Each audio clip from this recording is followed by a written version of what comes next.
Amados irmãos, vamos ouvir nesse instante a pregação da palavra do Senhor. Nós estamos na nossa série de pregações na carta do apóstolo Paulo a Tito.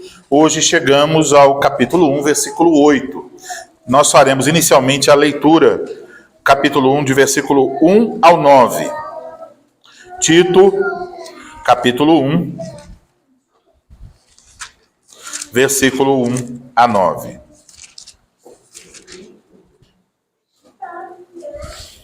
Tito 1, versículos 1 a 9, assim diz a palavra do Senhor.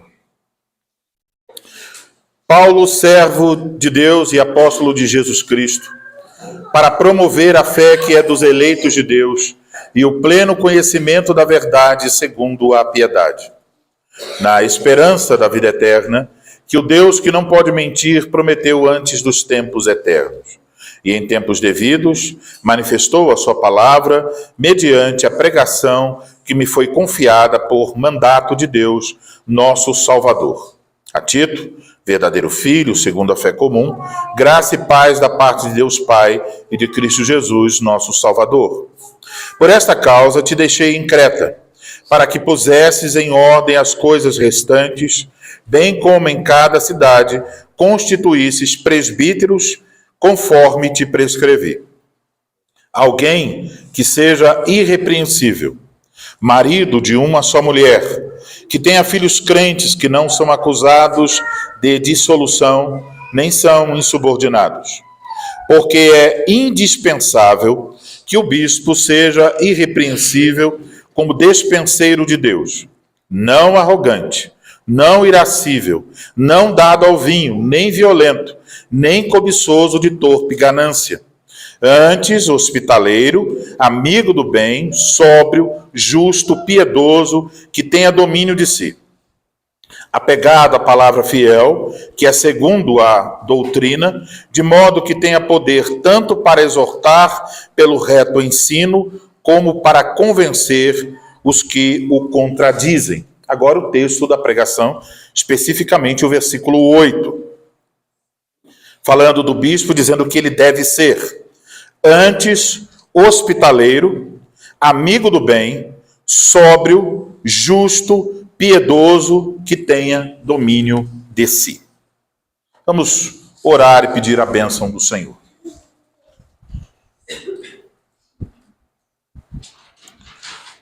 Ó Senhor Deus, nosso Pai, vamos ouvir nesse instante a exposição da Tua palavra.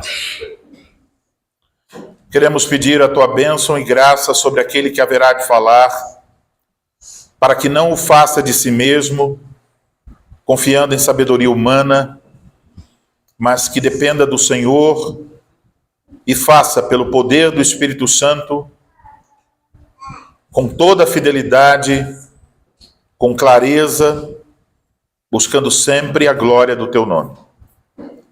Ajuda a todos nós, para que possamos dar a devida atenção à pregação da Tua palavra, ouvindo-a não como quem ouve a um mero homem falando, mas por trás do pregador, ouvindo a exposição da Tua palavra, possam ouvir a voz do Supremo Pastor, o nosso Senhor Jesus Cristo.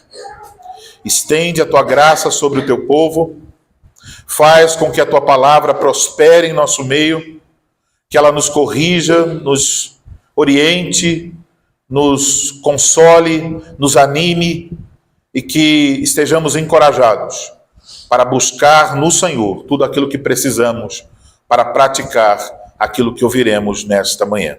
Oramos em nome de Cristo. Amém. Amém.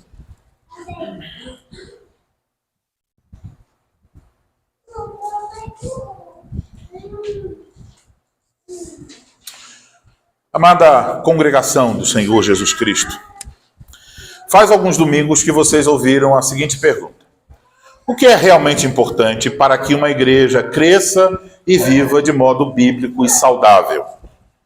E o que nós temos observado, ao olhar para esses 9 primeiros versículos da carta de Tito, versículo 1 a 9, é que a resposta pode ser resumida da seguinte forma: A primeira coisa que a igreja precisa para crescer de forma bíblica e saudável é da fiel pregação do evangelho. Então, estamos observando, Deus utiliza a sua palavra para promover aquilo que está aqui no começo da carta. A fé que é dos eleitos de Deus e o pleno conhecimento da verdade segundo a piedade. O ministério da palavra, então, nos torna conhecida a vida eterna que nos foi prometida antes dos tempos eternos. Este tesouro que nos foi confiado, o evangelho, deve ser esse evangelho que foi prometido na eternidade, deve então ser pregado, deve ser crido e deve ser vivido. Isto é o ensino aqui nos capítulos iniciais. Então a primeira coisa é esta, pregação fiel. Mas, em segundo lugar, também observamos nesses 9 versículos que a igreja precisa de supervisão pastoral. Conforme o que nós lemos aqui, esta supervisão deve ser realizada por presbíteros qualificados. Então, esses presbíteros em nosso texto também são chamados de bispos. Quer dizer que eles supervisionam, eles vigiam, eles olham para cuidar do rebanho. Eles são chamados também de pastores. Isto quer dizer que eles têm a responsabilidade de alimentar e cuidar das ovelhas de Cristo. Podemos dizer que esse trabalho dos presbíteros é o trabalho, juntando a palavra bispo e pastor, é o trabalho de supervisão pastoral.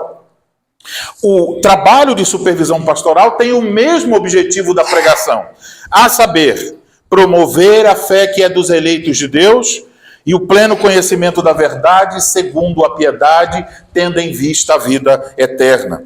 Então, é responsabilidade dos presbíteros alimentar, cuidar, corrigir e proteger as ovelhas de Cristo, e eles usarão para isso exatamente o que nós vimos no primeiro ponto, a palavra de Deus.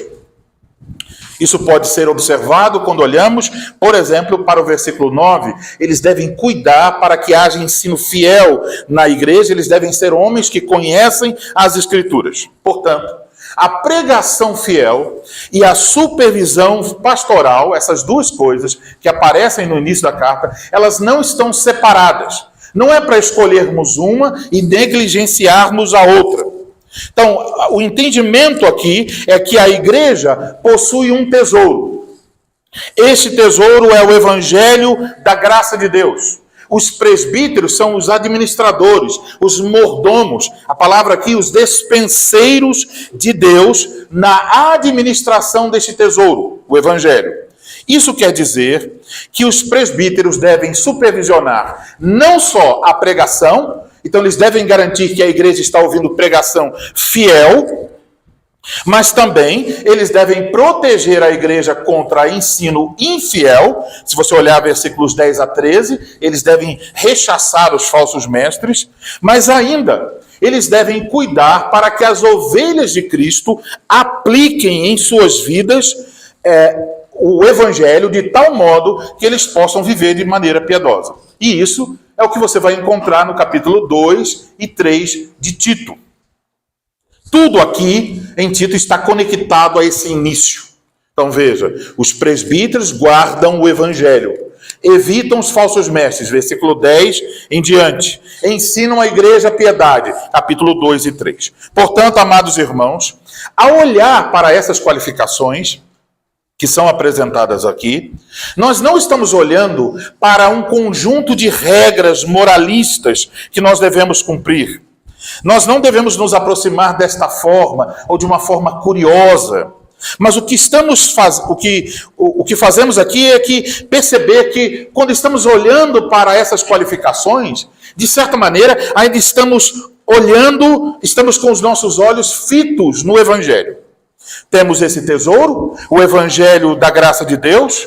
Esse evangelho deve ser pregado, preservado, aplicado. E tudo isso, pregação, preservação e aplicação do evangelho, está ligado ao trabalho dos presbíteros. É por isso que o Espírito Santo nos diz, como vimos no último domingo, é indispensável que o bispo seja irrepreensível como despenseiro, administrador do quê? Do evangelho. Em primeiro lugar, o texto, então, explica como é que ele vai ser irrepreensível como despenseiro de Deus. Explica isso dizendo que ele não deve ser. Já vimos isso. Versículo 7. Ouvimos sobre isso no último domingo. Agora, versículos 8 e 9 dizem como é que o que ele deve ser. Então é importante que não se perca de vista aqui que essas coisas estão vinculadas ao trabalho de supervisão pastoral e ao evangelho que deve ser proclamado, preservado e aplicado. Assim sendo, requer-se de quem guarda, quem cuida, quem distribui esse tesouro, que haja na vida dessas pessoas que têm esse encargo evidências claras, frutos claros de que eles creram no Evangelho e que eles possuem o fruto do Evangelho. Então, não tem aqui uma coisa como dissesse, aqui está o Evangelho, aqui estão regras moralistas. Estamos vendo os frutos do Evangelho ao olhar para o versículo de número 8. Por isso, apesar desses frutos aqui serem indispensáveis aos presbíteros, quando nós nos aproximamos agora dos frutos, entendam, isso diz respeito também aos homens todos da congregação, às mulheres da congregação e até a criança menor. Tudo isso são frutos do Evangelho. E o que o Evangelho faz? A primeira coisa que o Evangelho faz é mudar o relacionamento das pessoas. Por isso, as qualificações começam dizendo, marido de uma só mulher, que tenha filhos que não são acusados de dissolução. Então, tanto ele como marido, como pai, tudo está aqui bem claro, que isso há uma mudança na vida desse homem. Mas o Evangelho faz também com que esse homem evite certas coisas, versículo 7, e com que ele pratique outras coisas, 8 e 9. Portanto, ao ouvir sobre este último grupo de qualificações, todos nós devemos fazê-lo com interesse, pois são exatamente esses frutos aqui, do versículo 8, que devem ser vistos na vida de todos nós, uma vez que nós temos sido alcançados pela graça de Deus. Ao olhar, então, para o versículo 8, a primeira coisa que nós devemos notar é que existe um antes, diz o versículo. Antes, e aí vem a lista. Esse antes quer dizer ao contrário do que foi dito no versículo de número 7. Então faz um contraste. O 7 diz, não seja, isso ele não pode ser assim. E o 8 diz, pelo contrário, ele tem que ser desta forma. Poderíamos usar aqui uma outra linguagem extraída da carta de Paulo aos Efésios. O versículo 7 descreve o que os presbíteros devem lançar fora, aquilo que eles devem se despir. Os feitos do velho homem são listados no versículo 7. E o versículo 8 é aquilo que ele deve se revestir. Os feitos do novo homem, a vida transformada em Cristo, aparecem aqui. O homem criado segundo Deus em verdadeira justiça e santidade aparece no versículo 8. Vejamos então esses frutos do Evangelho na vida dos presbíteros, mas também, coloque aqui logo, na sua vida, na vida da sua família. 6 frutos são apresentados no versículo 8. E para fins didáticos, eu dividi esses 6 frutos em 3 grupos. 2 frutos, 2 frutos, 2 frutos. Então, em primeiro lugar, nós aprendemos que o presbítero deve possuir frutos de serviço amoroso por seus irmãos. Deve possuir frutos de serviço amoroso por seus irmãos. A Escritura diz que o bispo deve ser hospitaleiro e amigo do bem. Veja o início do versículo 8. Então, o que significa que ele deve ser hospitaleiro? A palavra hospitaleiro, no texto grego, significa alguém que ama estranhos, desconhecidos. E referia-se originalmente ao cuidado ou à hospedagem de alguém que você não conhece. Para entender o que o apóstolo diz aqui, nós precisamos entender o contexto histórico e cultural do Novo Testamento. Naquela época, as estradas eram muito mais perigosas do que agora. Você poderia estar caminhando, andando a cavalo, salteadores saem do mato e pegam você. Mas não só isso, não só que as estradas eram perigosas, mas se alguém parasse em uma taberna, em uma pousada no meio da estrada, descobriria que ali também é um lugar de imoralidade. Então, para os cristãos, isso era muito ruim. Então, por causa da perseguição, muitos cristãos saíam de suas cidades, iam para outras regiões, eles ficavam desempregados e ficavam debaixo de exílio e peregrinando de um lugar para outro. Estavam dispersos.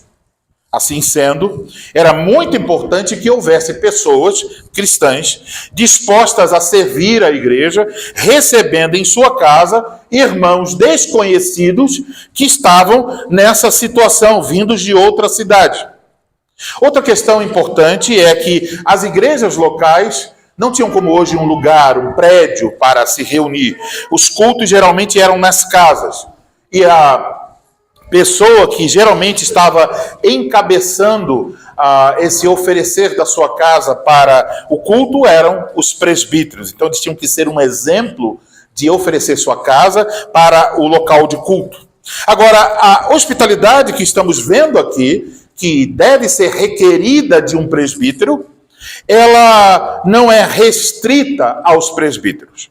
1 Timóteo, capítulo 5, versículo 10, quando o apóstolo Paulo está falando das viúvas que poderiam receber ajuda da igreja, ele menciona que as mulheres que iriam receber ajuda deveriam ser mulheres que haviam, abre aspas, exercitado a hospitalidade, lavando os pés aos santos, socorrido a atribulados. E em 1 Pedro, capítulo 4, versículo 9, falando sobre o serviço que nós devemos prestar uns aos outros, o apóstolo Pedro nos diz o seguinte, e é um imperativo, sede hospitaleiros, sede mutuamente hospitaleiros sem murmuração. Então fica logo claro que esta não é uma questão restrita aos presbíteros. Agora, qual é a outra qualificação? A outra, ligada a esta, é que o presbítero deve ser um homem amigo do bem. Esse termo usado por Paulo poderia ser traduzido amante do que é bom. O que isso quer dizer? Quando nós pensamos em coisas boas, a aplicação pode ser bem ampla. Refere-se a amar o que é bom. Então, pode se referir a pessoas, pode se referir a palavras, pode se referir a obras, a coisas. É muito amplo. Mas, aqui, há uma conexão entre ser hospitaleiro e ser amigo do bem. Essas coisas estão juntas. Então, amigo do bem aqui quer dizer que o presbítero está disposto a fazer aquilo que é bom, aquilo que promove o bem na vida de outras pessoas. E, mais uma vez, isso não é requerido só dos presbíteros. Vamos lembrar das palavras de Gálatas, capítulo 6, versículo 10. O Espírito Santo nos ensina. Por isso, enquanto tivermos oportunidade, façamos o bem a todos, mas principalmente aos da família da fé. Portanto, irmãos, aqui estão esses dois frutos, hospitalidade e fazer o bem, podemos chamar de benevolência. Esses dois frutos evidenciam o senhorio de Cristo em nossas vidas. Evidenciam uma disposição amorosa em servir aos outros. Isso implica em sermos hospitaleiros e devotados à benevolência para com os outros. Essas duas qualificações, elas entram em contraste com o fato de que o presbítero não deve ser cobiçoso de torpe ganância. Então, cobiçoso de torpe ganância, o desejo de lucrar, de arrancar alguma coisa das pessoas, isso é o desejo dos falsos mestres. Porque eles não se preocupam com doutrina? Porque eles não se preocupam com igreja fiel? Porque eles não se preocupam com pastoreio? A única coisa que importa para os falsos mestres é ter uma igreja grande, lotada, onde entre muitas contribuições e eles possam viver bem. Eles não querem dar do que têm para servir, eles querem extrair do que as pessoas têm para que elas os sirvam. Por isso, diz que o Deus dos falsos mestres é a sua própria barriga, o seu interesse pessoal. Mas o homem de Deus, o presbítero fiel, o pastor fiel, o diácono fiel, a intenção dele não é retirar alguma coisa da igreja, mas servir a igreja como Cristo ordena.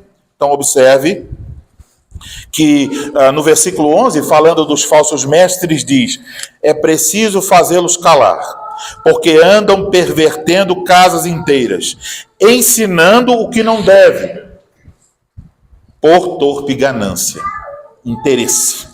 Portanto, em vez de tirar vantagem dos que precisam, o bispo é o homem que usa daquilo que possui para servir a quem tem necessidade. Então, ao contrário dos falsos mestres, o bispo serve, ele usa sua casa, seus bens, ele é amigo do bem. E deve ser assim, porque isso é o fruto do evangelho. Ganância não é fruto do evangelho. Arrancar dinheiro dos outros não é fruto do evangelho. Então, ao falar sobre essa resposta de gratidão, nós podemos pensar nas palavras de Romanos 12. Romanos 12 é ensino sobre como alguém deve oferecer sua vida como sacrifício agradável a Deus. No versículo 13, o apóstolo diz: compartilhai as necessidades dos santos, isso é parte da benevolência, e depois diz: praticai a hospitalidade. Então essas duas coisas estão entrelaçadas. A prática da hospitalidade é um fruto de gratidão a Deus. Um fruto que nos ajuda a desenvolver uma atitude de desprendimento com respeito ao que possuímos. E desta forma, nossa disposição para a hospitalidade revela mais do que uma preferência pessoal. Eu quero que você pense nisso. Sua disposição de hospitalidade revela mais do que preferências ou questões de personalidade. Revelam a disposição do seu coração. Revelam quem é o Senhor de sua vida. Quem manda de verdade no seu coração. Qual é a sua disposição real de servir. Então, através da hospitalidade, nós podemos demonstrar bondade, generosidade, sem esperar nada em troca. É uma maneira de expressar amor que é tangível, é clara, é visível. Quando você hospeda alguém, quando você chama pessoas para sua casa, para um almoço, para um jantar, para um lanche, para uma conversa, para dormir, para passar uns dias, o que seja, você está abrindo as coisas que você considera mais importantes. Você está dando acesso a alguém a se aproximar de sua família, da sua casa, dos seus recursos financeiros, do seu tempo e da sua privacidade. É uma forma de nos aproximarmos e permitirmos que os outros se aproximem de nós. Este é um dos frutos mais negligenciados pela igreja moderna. Na igreja moderna estamos seguindo apenas a cultura do mundo. A cultura do mundo é: cada um na sua casa, tenha poucos filhos, compre um cachorrinho, assista a TV. É só isso. A cultura do evangelho é diferente. Tenha muitos filhos, encha a sua casa, convide seus irmãos e seja uma bênção para outras pessoas. Isso é a cultura do evangelho. É nadar contra a maré. Então devemos tomar muito cuidado quando nós estamos olhando o mundo fazer as coisas e dizendo: olha que legal, vou fazer isso também. Cuidado. Você pode estar ouvindo o mundo e o diabo e não ouvindo a palavra de Deus. Então, uma família que pratica a hospitalidade está colocando brasas na comunhão dos santos. Entenda isso. Vocês querem que esta congregação seja uma congregação em chamas de amor? Exerçam a hospitalidade. Tragam as pessoas para perto. Ame as pessoas. Descubra o que elas precisam. Ajude. Descubra o que elas precisam de oração. Ore. Sirva. Você não entra numa igreja para sentar, ouvir pregação todo domingo e esperar que as pessoas façam algo por você. Você é um servo e uma serva de Cristo Jesus, chamado para servir na comunhão dos santos. Agora, uma família que pratica a hospitalidade deixa um fruto tangível, claro, na comunhão da igreja. Uma vez eu li sobre um homem chamado James. lá nos Estados Unidos. Toda pessoa que chegava para visitar a congregação pela primeira vez, ele dizia: ei, você, o que foi? Vamos lá para casa, vamos almoçar. E as pessoas: não, eu nem te conheço, você quer que eu vá para sua casa? Elas resistiam, mas ele era insistente. Se ele não vencia na primeira, no outro domingo ele vencia. E por muitos anos ele praticou hospitalidade com visitantes, com os membros, com catecúmenos e todas as pessoas da igreja. Uma igreja com mais de 300 membros. E um belo dia, o James teve que mudar de cidade, porque a empresa foi transferida e ele teve que se mudar. Então, quando ele estava no culto, acabou o culto, e era o último culto que ele participou, e o pastor disse: irmãos, acabou o culto, agora comunicar a vocês que o irmão James vai para outra cidade, mas ele tem sido um instrumento de Deus na nossa congregação, e eu queria pedir que todos que já foram hospedados pelo irmão James se levantem. E então, basicamente, toda a congregação se levantou. Todos haviam sido hospedados pelo irmão James. Se você estivesse lá e você entende o evangelho, a quem você daria glórias nesse momento? Você diria: glória ao Senhor Jesus Cristo. Porque isso é o que ele faz na vida de um homem. Ele o torna um servo. Agora, como nós podemos identificar homens que tenham essas qualificações? Eu poderia passar amanhã tentando listar para vocês, mas eu vou apenas citar algumas. Ele vai ter uma disposição de serviço amoroso. Isso vai ser percebido na comunhão dos santos. Vai ser percebido após o culto, por exemplo. Um homem que possui esses frutos, ele estará pensando assim: hoje nós temos visitantes, eu quero que eles se sintam bem à vontade em nosso meio, vou saber quem é. Ele vai procurar, vai encorajar, vai servir. Talvez ele vai dizer: você gosta de café? Gosta. Ele vai pegar o café para o visitante e trazê-lo. Mas tem um outro irmão conversando com o visitante, ele diz: irmão, você quer café também? Ele também trará. Ele vai fazer tudo que está nas condições que Deus lhe deu para demonstrar benevolência, gentileza e carinho para com os demais irmãos. Ser hospitaleiro é ter a alegria de compartilhar as bênçãos que Deus tem dado a você. Então, deixe eu colocar isso de outra forma. Você não precisa trazer um bolo gostoso para comer apenas quando a gente diz: vamos todos trazer um bolo no próximo domingo. Não. Você pode dizer: oh, eu aprendi a fazer um delicioso bolo de chocolate, crianças. Um bolo de chocolate. E aí, essa pessoa diz: vou levar. Eu quero que as filhas de fulano e fulano comam. Eu quero que o Enzo, que o Guilherme comam desse bolo. E aí traz aquele lindo bolo.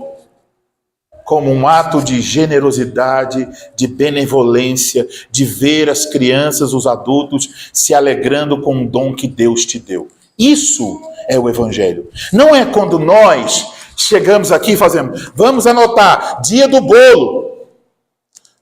Trazer o bolo. Todo mundo traz um bolo. Aí a pessoa vai lá, pega a pior farinha de trigo, a má vontade do coração, pega a massa e faz assim: esse bolo, fazer esse bolo, esse meu marido fica me botando nessas furadas de ter que fazer bolo para a igreja. Então isso não é o evangelho, isso não é o Espírito Santo. O Espírito Santo age de um jeito em que você está lá e pensa: puxa, eu posso fazer esse bolo para os meus irmãos. Eu sei que a irmã fulana de tal gosta muito de morango. Compra o morango e bota em cima do bolo de chocolate.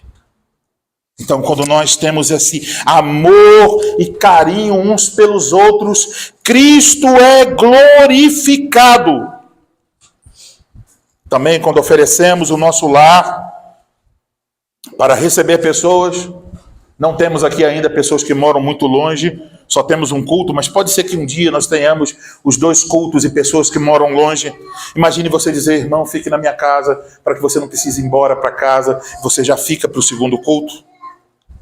Quando você vê alguém com dificuldades de transporte, quando você oferece sua casa para reuniões da igreja, para receber pessoas que vieram visitar a igreja, pregadores ou palestrantes, então você está disposto a oferecer sua casa, seu tempo, seus recursos para seus irmãos.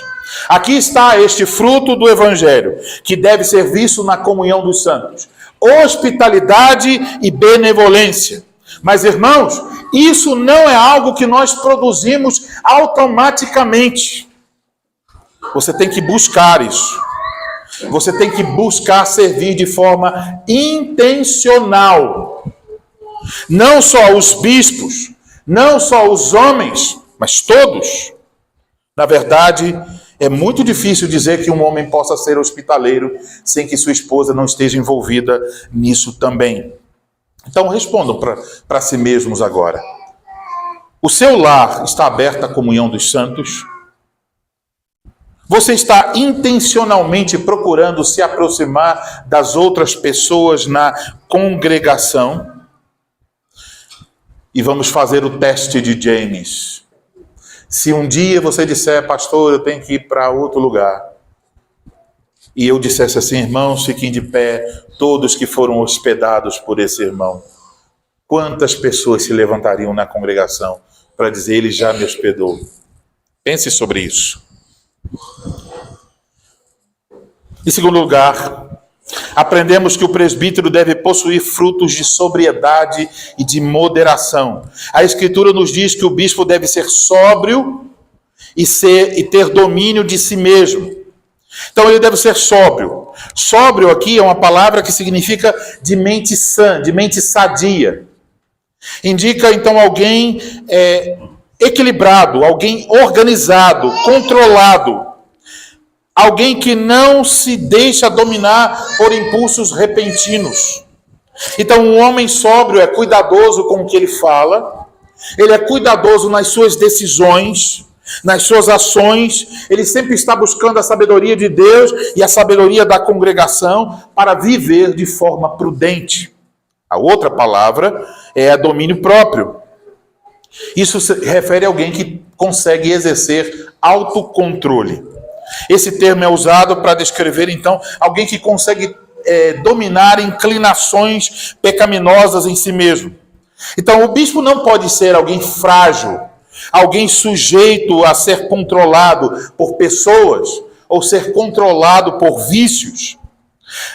Esse termo sóbrio, então, tem relação com pensar de forma moderada, e aqui o termo domínio próprio tem a ver com a aplicação dessa forma de pensar na vida prática. Portanto, se requer dos presbíteros que sejam sóbrios, que tenham domínio de si. Como é que nós podemos identificar um homem que tenha essas qualificações? Como isso pode ser percebido? Pode ser percebido, por exemplo, através da conversação. Se, por exemplo, ele quer ajudar alguém a ensinar a doutrina bíblica, como é que ele faz isso? Quando ele sai da conversa, a pessoa quer pegar uma tora de madeira para dar nas costas dele, com tanta raiva, porque ele só fala de forma agressiva, muito violento, ou ele tem sabedoria para falar as coisas? As palavras e as ações dele são ponderadas ou são como um vulcão em erupção? E o homem que tem domínio de si, ele é capaz então de dominar a ira, a violência, a linguagem, a comida, a bebida, jogos, questões de sexualidade. Os homens que nós estamos buscando no futuro para essa igreja servirem como presbíteros e diáconos devem ser homens disciplinados no seu comportamento. Homens que agem e falam com moderação. Mas não pensem que esses frutos são requeridos apenas dos presbíteros. Todos nós somos chamados a ser sóbrios. E é interessante observar que aqui na própria carta de Tito isso é evidente. Lá no capítulo 2, no versículo 2, falando para os homens mais velhos, veja o que diz aí. Tito 2, versículo 2. Aí tem uma palavra sensato, que é a mesma traduzida por sóbrio, lá no texto do presbítero.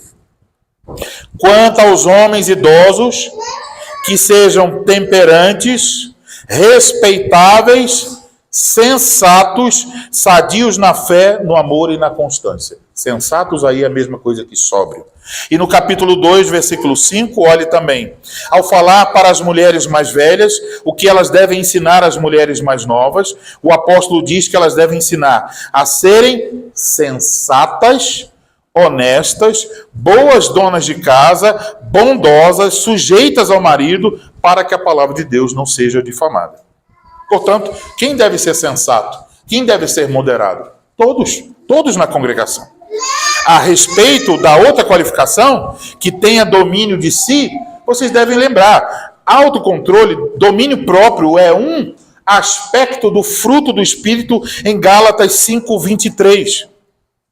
E em 2 Pedro 1:6, domínio próprio está relacionado com outras virtudes.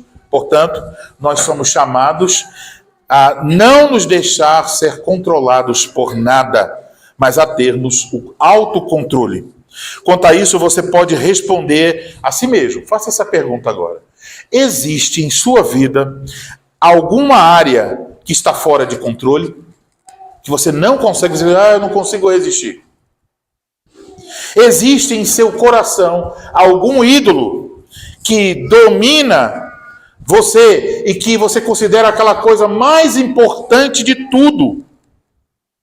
Pode ser comida, pode ser bebida, pode ser computador, pode ser jogos, pode ser rede social, pode ser um time de futebol, pode ser livros, pode ser aparência, beleza, academia, pode ser filmes, pode ser questões sexuais, pode ser sua carreira, pode ser a ociosidade. Tem alguma coisa? A sua vida é caracterizada por sobriedade? Como podemos saber isso? Quando você procura saber se sua vida está organizada ou não. Uma vida bagunçada é uma vida que não é sóbria. Você pode se perguntar, quando eu prometo alguma coisa a alguém, eu cumpro minha palavra? Quando eu digo assim, eu vou chegar às 10, eu chego às 10? Ou eu sou a pessoa que sempre, se tiver 5 amigos, eles dirão, olha, o João pode marcar 10, mas ele só vai chegar às 10h30. E se marcar 10h30, ele chega às 11. Se marcar 11, ele chega às 11h30. Ele não consegue chegar no horário. Uma falta de moderação e de autodomínio. Isso também é algo que o homem de Deus deve evitar. Ele deve ser sóbrio e deve ter autodomínio. Terceiro lugar, aprendemos que o presbítero deve ser correto no seu relacionamento com os homens e com Deus. O texto diz que o bispo deve ser justo. Justo aqui é alguém que essa palavra justo aqui tem a ver a maneira como nós procedemos no nosso relacionamento com os homens. Como que nós podemos identificar um homem justo no relacionamento com os outros? Ele vai tratar as pessoas com devido respeito. Isso vai se refletir na sua forma de falar, na sua forma de agir. Ele não será precipitado nos seus julgamentos. Então, ele vai dar a cada pessoa aquilo que ele é devido. Respeito, honra, consideração, amor, etc. Ele procura desenvolver relacionamentos justos. Mas também o texto diz que ele deve ser piedoso. E piedoso fala do relacionamento com Deus. A palavra piedoso significa religiosamente direito ou santo. Então, enquanto justo é o relacionamento com os homens, piedoso é o relacionamento com Deus. E como é que nós podemos identificar um homem piedoso? Em primeiro lugar, temos que ter certeza que ele é salvo em Cristo Jesus, porque quem não é salvo nunca poderá ser piedoso. Mas depois nós podemos nos perguntar, ele cultiva uma vida de oração, ele lê as Escrituras, ele procura aprender a sã doutrina, ele aplica a palavra de Deus à sua vida, ele procura crescer no conhecimento da verdade, ele tem alegria em cultuar, ele tem alegria em servir a Deus. Uma grande pergunta que você pode fazer a si mesmo e perceber se você é uma pessoa piedosa. Pense sobre o domingo. O dia do domingo é o melhor dia da semana para você? É um dia de deleite, de alegria, de prazer, porque você vai estar cultuando a Deus, porque você vai estar com os seus irmãos? Se não é, então isso é um mau sinal. Um homem piedoso é alguém que tem deleite no dia do Senhor. O dia do Senhor não é um fardo, é uma alegria. E ele vai, com esse estilo de vida, tornar-se um modelo para outras pessoas do que significa viver para Deus e viver com Deus. Então, irmãos, assim olhamos para esses 3 pares de qualificações que apontam para o fruto do Evangelho na vida daqueles que podem servir como bispos, como despenseiros da casa de Deus. Frutos que dizem respeito ao serviço amoroso e benevolente, que dizem respeito à sensatez e ao autocontrole, que dizem respeito ao relacionamento com os homens e o relacionamento com Deus. Portanto, amados irmãos, olhando para esses 6 frutos, percebam quão séria é esta questão da escolha de oficiais. Nós temos visto a importância do trabalho dos presbíteros na supervisão pastoral para o crescimento saudável da igreja. Mas se uma igreja se torna desleixada, nós não vamos escolher presbíteros semana que vem, mas provavelmente daqui a alguns anos nós faremos isso. Então pensem bem, se uma igreja se entrega ao desleixo, quando vai escolher homens para os ofícios, ela vai ter o efeito reverso de tudo isso. Em vez de ser conduzida à maturidade, ela vai ser conduzida para longe de Cristo Jesus. Vou dizer algo bem sério. Uma igreja nunca será mais madura do que os seus oficiais. Nunca. Se os oficiais forem homens fracos, a igreja vai ser sempre uma igreja fraca. Sempre vai continuar em todas as suas fraquezas. As pessoas vão olhar e dizer, eu posso fazer isso porque o presbítero fulano de tal faz pior. Os homens da igreja, os mais fracos da igreja, poderão dizer, eu sou melhor do que os presbíteros da igreja. E quando nós chegamos a esse ponto, significa que nós estamos descendo uma escada que não vai levar a um lugar muito bom. Então, eu espero que vocês se lembrem disso todas as vezes que tiverem que indicar nomes e forem eleger homens para os ofícios. Guardem essas 2 coisas. Nunca devemos requerer menos do que Deus requer. E nunca devemos requerer mais do que Deus requer, porque seriam homens perfeitos e aí não teria oficial. Mas devemos requerer exatamente o que nós estamos aprendendo aqui. Esse tipo de homem deve servir como homem, como oficial na igreja de Cristo. Agora, o que ouvimos aqui não se aplica somente a eles. Todos os homens, na verdade, todos os membros. O que se lê aqui são evidências da graça de Deus, frutos do evangelho na vida dos homens, na vida das mulheres, na vida dos jovens, das crianças. O que estamos vendo é um padrão de maturidade cristã. Padrão de maturidade que todos os membros dessa congregação devem perseguir e evidenciar. Todos devem desejar chegar a esse padrão. E mais uma vez, é muito fácil, ao olhar para isso aqui, essas qualificações, você dá uma olhadinha para o lado, ou na sua cabeça pensar assim, eu posso apontar 30 pessoas que não têm essas qualificações. É fácil fazer isso. Pensar, o meu primo, o fulano de tal, o meu ex-pastor. Você pode apresentar um monte de pessoas.